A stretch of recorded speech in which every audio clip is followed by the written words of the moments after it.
I refuse to bow to their endless war in Ukraine. I want peace, while they want money and conflict.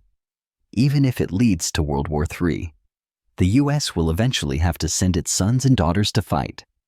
This is about NATO, and people will die. Join me on Premonition as we explore global issues and the path to peace. The media and the prophecy of war. The media is filled with discussions about the potential for World War III, sparking widespread concern. However, this should not be surprising to those who follow prophetic teachings, particularly in the context of Christian beliefs. In the Bible, Jesus speaks of such events occurring during the end times. In Matthew 24:6, he says, "And you will hear of wars and rumors of wars. See that you are not troubled, for all these things must come to pass, but the end is not yet." Matthew 24:6. This passage has been interpreted by many as a sign that wars and geopolitical tensions are inevitable in the lead-up to the end of the world. Many modern events, from ongoing conflicts to rising international tensions, have led some to view these situations through the lens of prophecy. While these occurrences might point to increasing instability in the world, Jesus' message also offers comfort, encouraging believers to remain calm and steadfast, as these events are part of a larger divine plan. As global tensions grow, particularly in Eastern Europe and other volatile regions, the possibility of a larger conflict, such as a world war, remains a real and present concern. This doesn't mean that the end of the world is imminent, but rather that the conditions for such a conflict are emerging, aligning with what has been foretold in religious texts. The role of Ukraine, Russia, and NATO. The conflict between Ukraine and Russia has emerged as one of the most significant and volatile geopolitical situations of the 21st century. This ongoing war, which escalated in 2022 with Russia's full-scale invasion of Ukraine, has drawn the attention of the global community, particularly NATO and the United States. Ukrainian President Volodymyr Zelensky has been a staunch advocate for Ukraine's membership in NATO, seeking to secure military protection and political support from Western allies. Zelensky's push for NATO membership has been met with resistance, both from Russia, which views NATO expansion as a direct threat to its security, and from some NATO members who are hesitant to trigger a broader war with Russia. Despite these challenges, Zelensky continues to call for stronger security guarantees and has sought U.S. assistance in both military and economic matters. In recent developments, Zelensky visited Washington to discuss agreements that would allow the U.S. to take partial control of Ukraine's rich natural resources, a move that some see as both a strategic and economic partnership. However, the deal failed, with former U.S. President Donald Trump criticizing Zelensky's insistence that any peace deal with Russia must include U.S. security guarantees. Trump warned that such demands could push the world closer to the brink of World War III, as any direct military involvement by NATO or the U.S. in the war would escalate tensions with Russia, potentially igniting a global conflict. Should NATO or the United States fully commit to defending Ukraine, the situation could spiral into a much larger and uncontrollable war. This would be a direct challenge to Russia, a nuclear power, and could lead to full-scale military engagements between NATO and Russia. NATO's Article 5, the ticking time bomb. NATO's role in the conflict is intricately tied to Article 5 of its founding treaty. This article states that an attack on one NATO member is considered an attack on all member states. The principle of collective defense has been a cornerstone of NATO's strategy since its formation in 1949. This means that if Russia were to attack a NATO member, it would trigger a response from all NATO countries, including the United States, Canada, and European powers such as the UK, Germany, and France. Ukraine's desire to join NATO is partly driven by this provision. While Ukraine is not currently a NATO member due to its territorial disputes with Russia, particularly over Crimea, the country's leadership sees NATO membership as a vital step in ensuring its sovereignty and protection against further Russian aggression.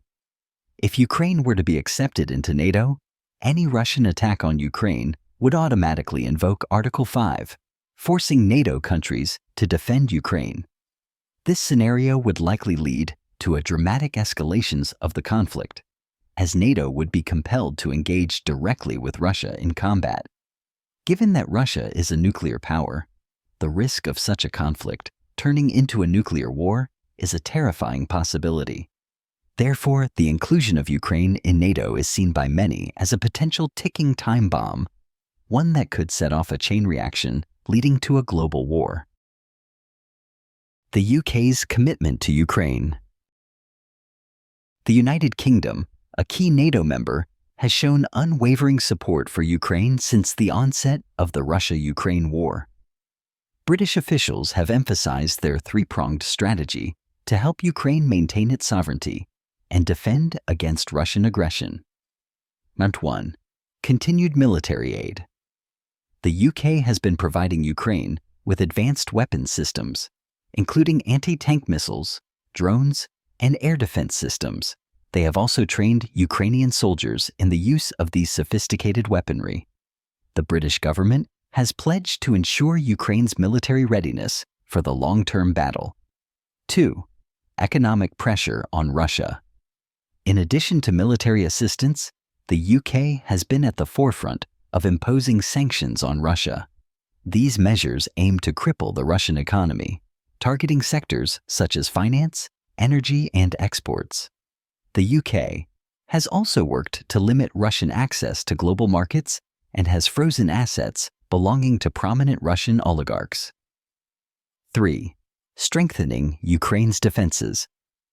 Beyond direct military aid, the UK has focused on helping Ukraine strengthen its cybersecurity capabilities and bolster its border defenses to guard against future Russian advances.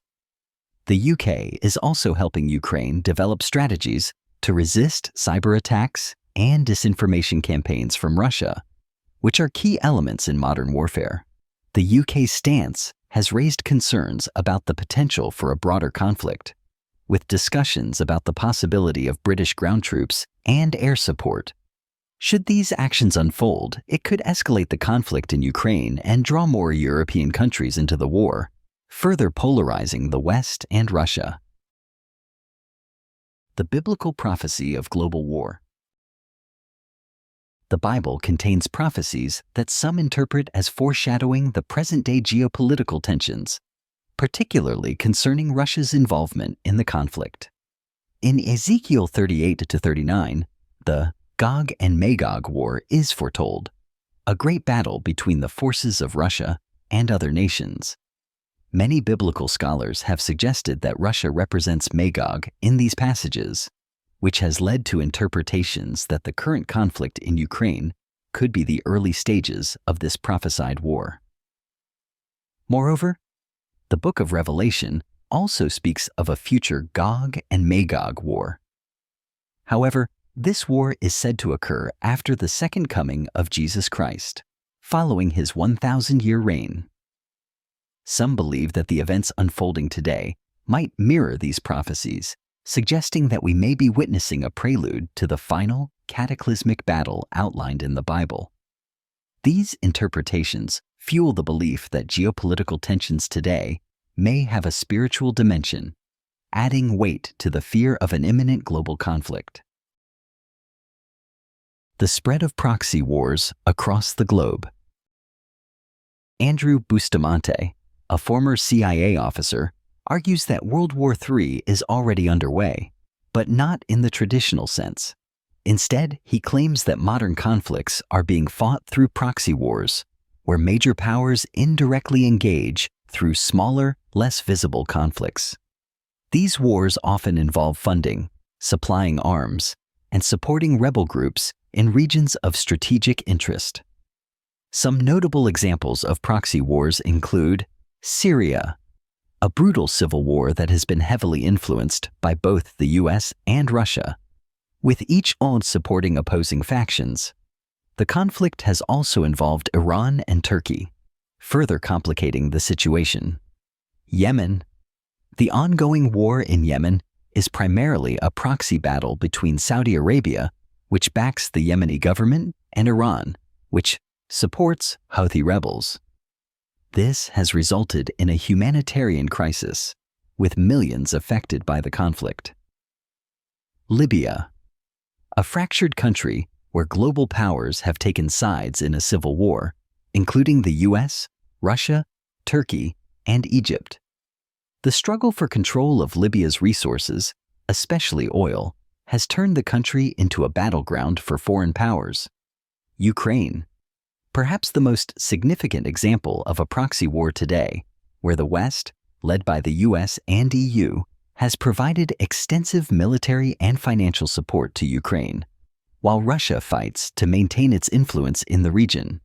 These proxy conflicts may be seen as a way for larger powers to indirectly challenge each other without risking direct confrontation. Russia's invasion of Ukraine has shifted this strategy into an open conflict. But many of the same dynamics of indirect warfare are present in other regions, such as the Middle East and North Africa.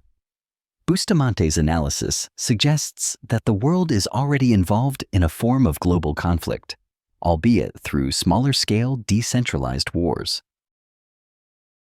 Trump's warning: the threat of World War III. Former U.S. President Donald Trump has frequently warned that the conflict in Ukraine could escalate into a much broader war. In a recent meeting with French President Emmanuel Macron, Trump cautioned, "This could absolutely lead to World War III. It's not just about Russia and Ukraine anymore. Other nations are getting involved, and soon it could escalate into something much bigger." While there is no definitive answer as to whether the Ukraine conflict will spark a global war, many international analysts agree that the potential for escalation exists. Trump's statement highlights the risk of a larger international confrontation, with multiple nations already having a stake in the outcome of the war.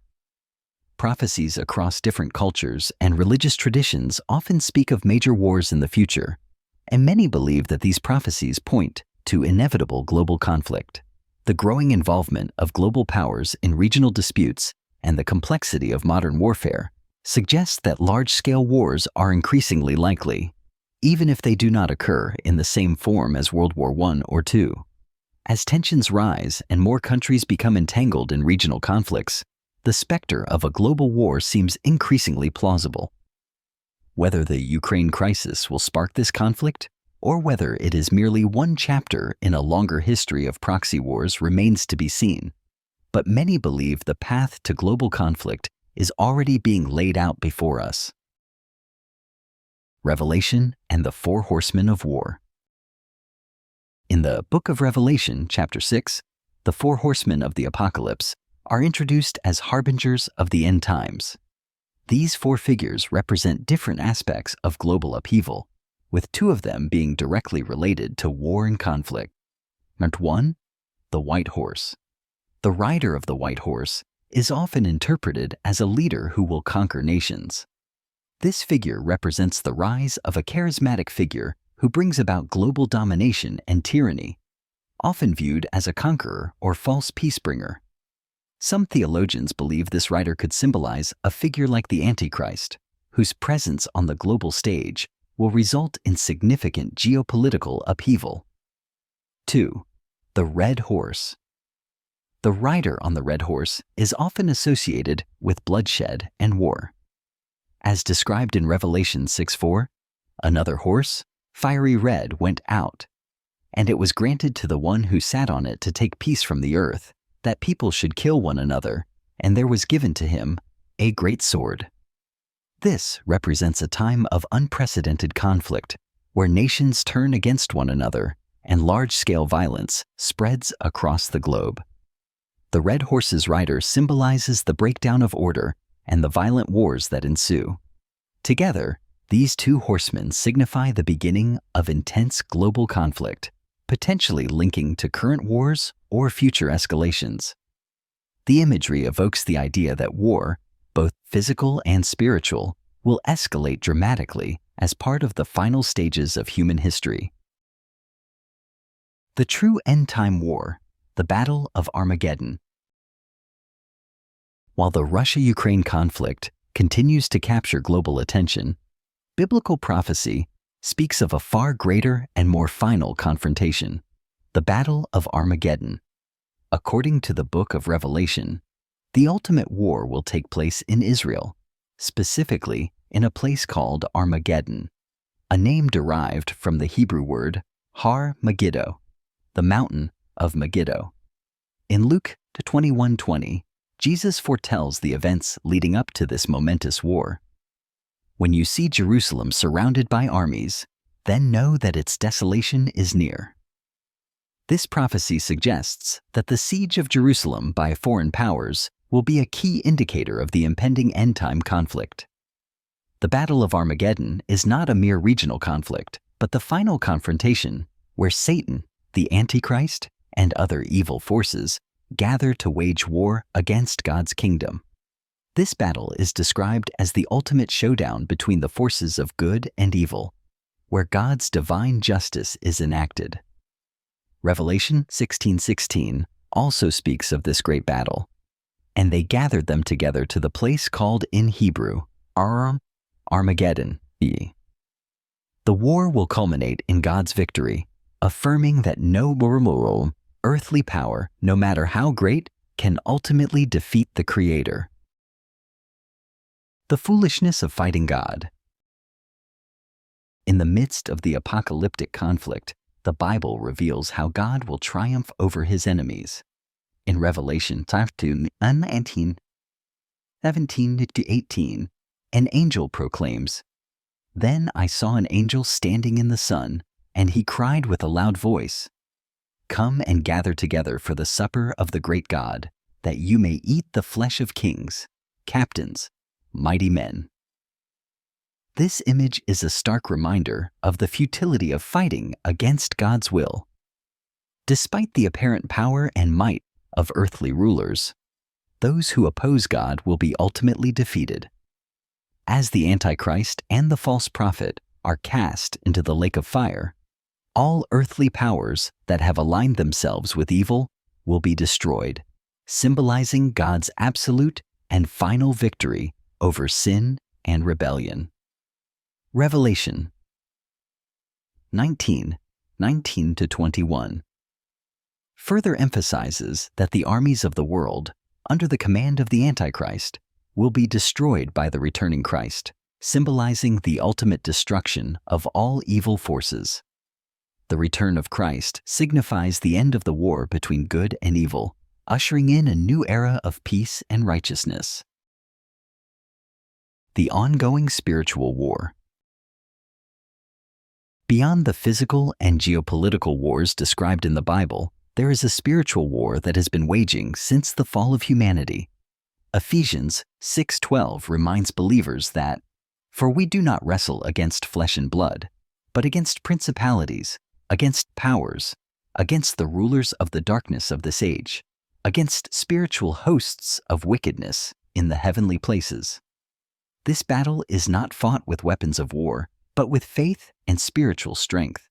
The forces of darkness, led by Satan and his minions, seek to deceive, corrupt, and destroy.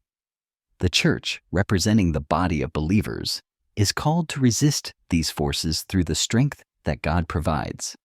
To stand firm in this spiritual battle, believers are urged to wear the full armor of God, as described in Ephesians 6:13-18, the belt of truth. This represents the foundation of truth that holds the believer's faith together, the breastplate of righteousness. Protecting the heart and spirit, righteousness enables believers to stand firm against the attacks of the enemy. The shield of faith. Faith acts as a defense against doubt and fear, blocking the lies of the enemy. The helmet of salvation.